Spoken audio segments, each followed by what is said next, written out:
আপনারাই মুহররম মাস, এটা আল্লাহর কাছে পছন্দনীয় মাস। আল্লাহর পছন্দনীয় 4টি মাসের মধ্যে এই মুহররম মাসে আপনারা দরুদ শরীফ বেশি পড়বেন, কোরআন শরীফ বেশি পড়বেন, ইবাদত বন্দেগী বেশি করবেন, তাহাজ্জুদ বেশি পড়বেন। খেয়াল রাখবেন এবং এই মুহররম মাসের 9, 10 অথবা 10, 11 কি রাখবেন? রোজা রাখবেন। আমার রাসূল সাল্লাল্লাহু আলাইহি ওয়াসাল্লাম যখন মদিনায় গেলেন, ইহুদিরা মুহররমের 10 তারিখ রোজা রাখতো। জিজ্ঞেস করলেন, তোমরা কেন রোজা রাখো? ও যে আল্লাহ মুসা পয়গম্বরকে আল্লাহ ফেরাউন থেকে রক্ষা করেছিলেন 10 মুহররম, এই জন্য আমরা 10 মুহররম রোজা রাখি।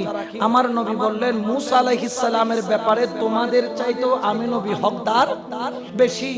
রোজা রাসূলের পাক তারা রাখতো একটা, আমরা রাখবো, যাতে তাদের সাথে কি না হয়, মিল না হয়।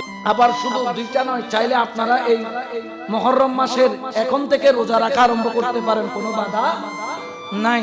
মুহররম মাসটাকে আপনারা বেশি এই যে জাকজমকের সাথে চলবেন না, কথা কম বলবেন, নবীর উপর এবং নবীর আহলে বায়াতের উপর বেশি বেশি করবেন, ওনাদেরকে স্মরণ করবেন।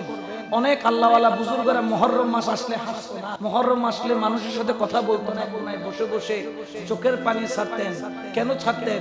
আহলে বায়াতের মুহাব্বতে। তারা তো সবকিছু কুরবানি দিছে আমাদের জন্য, আমরা কি কুরবানি দিছি?